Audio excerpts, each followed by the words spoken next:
What up, brawlers? Welcome back to Throwing Hands. Second to last episode of the year. Jarrett, how you doing, my man? Hanging in there, man. Happy holidays. Yes, happy holidays to all of you out there. But we're just going over the main card of Strickland, Cannonier versus Strickland. Interesting card. This will be a shorter episode, but we'll start off at the beginning. Cody Brundage, Michael Olasejuk.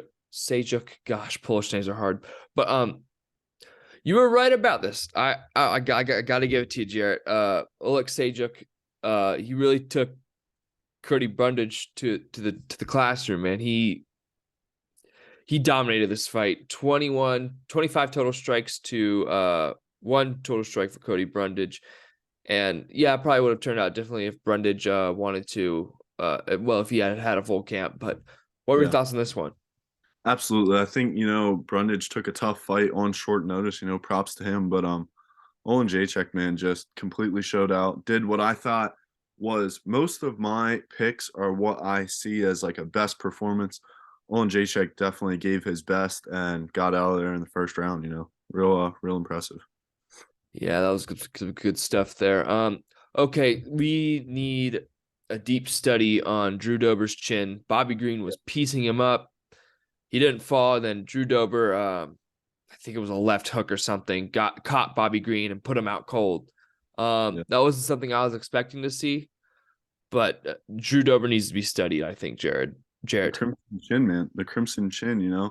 I was thinking, looking back at it, he has some really nice counters. I definitely was not surprised that Bobby Green outstruck him, but, you know, that was one thing that I didn't see Drew getting necessarily a finish or a knockout like he did, but I thought Drew was just going to have a little bit more damage on Bobby than what he did before he finished him. And, he ended up getting the KO, but that Crimson Chin, man, is crazy. Crazy. It's different. I haven't seen anything like that. Yeah, it's insane.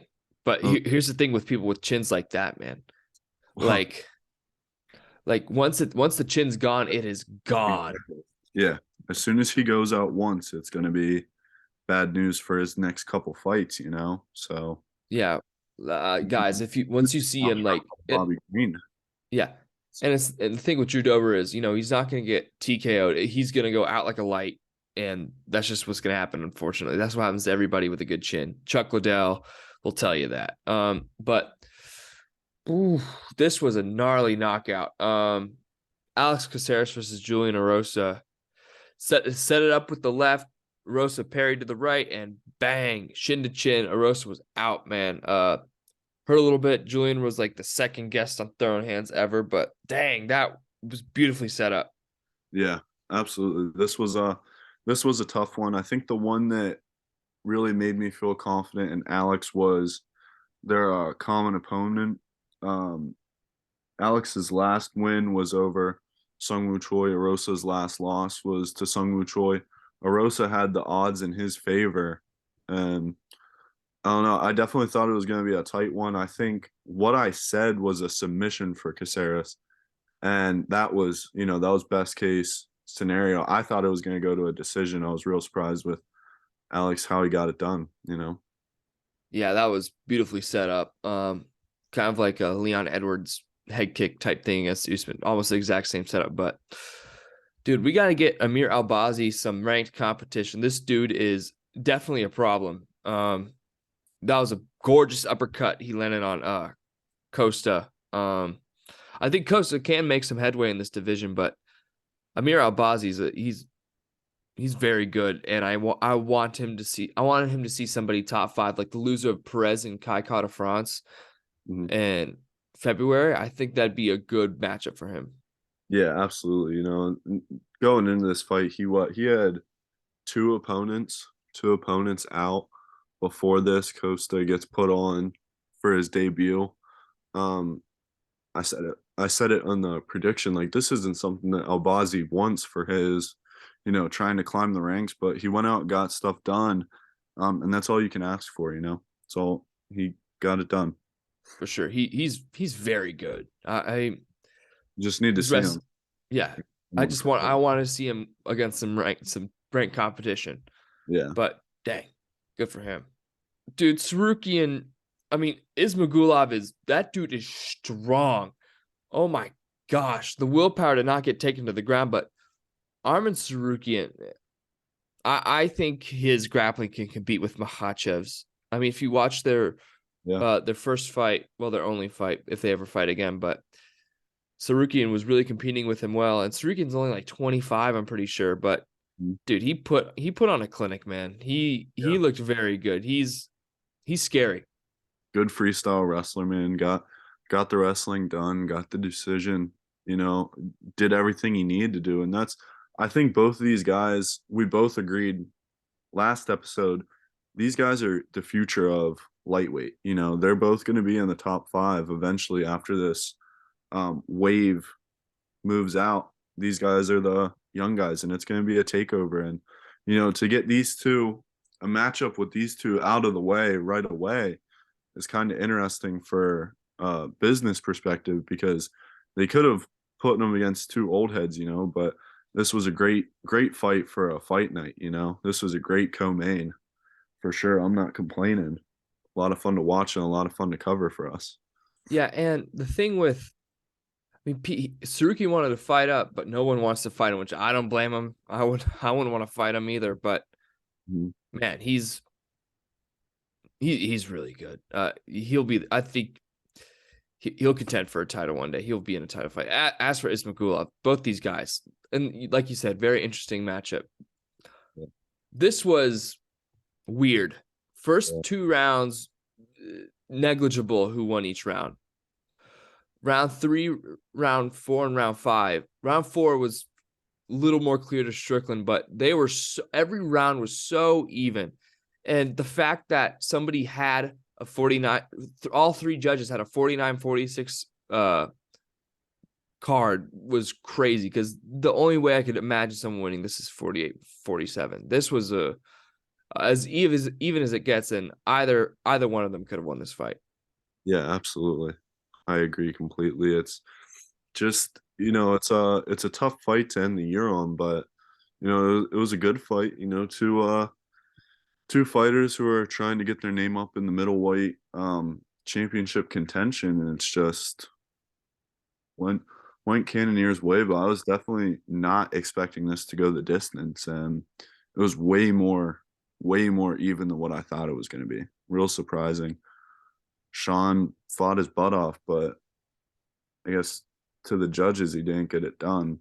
But we've had problems with judges lately, so Yeah, it is a problem, and hopefully it gets sorted out. But speaking of middleweight, so Paulo Costa and Robert Whitaker are not fighting, which I'm quite disappointed about. I think Costa wanted more money. I don't blame the guy. I think he got paid like 60 and 60 to fight Izzy, which that's crazy. Give Paulo Costa all the money in the world. He's the funniest guy on the roster. But yeah. I know they're moving Robert Whitaker, which I don't know why. Cannonier took no damage in that fight. Mhm. I understand Bobby Knuckles and Cannonier fought about 2 years ago, but why not just pair them up again? I don't see why not. I think that makes perfect sense. I think that's pretty messed up too, to just push him back and now waiting for if they're gonna make it the Pereira Adesanya 2. It's just waiting to see who wins that. It's like now Whitaker's out of it for a couple of months when he could have another fight under his belt and make middleweight a little bit more interesting, you know? Yeah, like I don't think Derek Brunson's fighting anybody. Yeah. I think Whitaker would beat him, Mhm. but like, yeah, he's not. And the thing is, he was training for this fight, had a camp, and now he doesn't have the money to pay his coaches. Yeah. That's the thing. That's what disappoints me, because I would have loved to see him fight, but man, Costa Whitaker would have been awesome. Yeah. It's a shame, but you know, it is a business and you got to see both sides for sure, you know. Just I've been watching a whole bunch of videos on the pay for these guys, and it's just it's tough. It's tough having to go through all this stuff that you're paying medical bills afterwards, pay your coaches, pay your trainers and stuff like that. And then by the time all's said and done, if you don't get performance bonus, then you're scrounging a couple thousand to yourself, you know. But I understand the pay for more, but then you put another really good fighter, really a big fan favorite, then in a really weird position, put the fans in a weird position too. But I think he's trying to look for a wake up call to the UFC, but I don't think that's going to get it done, you know. Yeah. But I mean, you can't blame Paulo if he's not getting paid at least 100 and 100, dude. I don't blame him for holding out. He's one of the best in the division. But man, I hope they give Whitaker a fight. I hope they manage that out because that'd be great for him to fight in Australia. One more thing before we move on, and end the episode. Aaron Blanchfield, Tyler Santos, fighting in February. Dude, I am amped for that fight. And I know this is a massive step for Blanchfield at number 10, going up to fight number 2. But dude, I can't wait for that. I really can't. I think that'll be an awesome fight. Blanchfield looked awesome in her last fight, you know. Why not bump her up a little bit and give her the shot, you know? Definitely a fighter that they can keep pushing to get a title fight, you know. So Yeah, why not? I totally agree. Like the top half of that flyweight division is getting a little older now. Andrade is like the youngest person in the top 6. But, you know, Laura Murphy's, she's a little older. Chikagian's, she has a lot of fight on her belt. Tyler Santos, she's a little older. Fiorito. But yeah, I mean, if we can get these young girls, young ladies up at the top, like Blanchfield, Macy Barber, Cortez, you know, Hebas, get them up to the top, bro. This flyweight division is good. I think the same thing will happen like the lightweight division with the guys. It's going to be quick, it's going to be swift, and it's going to be violent when these young girls come in and get out the older folks, and then they'll take over. I think that's going to be the same thing. Absolutely. I agree. All right, man. That'll do it for this episode. You got anything else to add? No, I think I'm good. Cool. All right. Well, that'll do it for this episode of Third Hands. We'll see you next time for the year-end review where we give out our personal awards. Jarrett and I will, you know, we have some categories. We'll give out whom we think is the best for each. But yeah, thanks for joining, and we'll see you guys next time.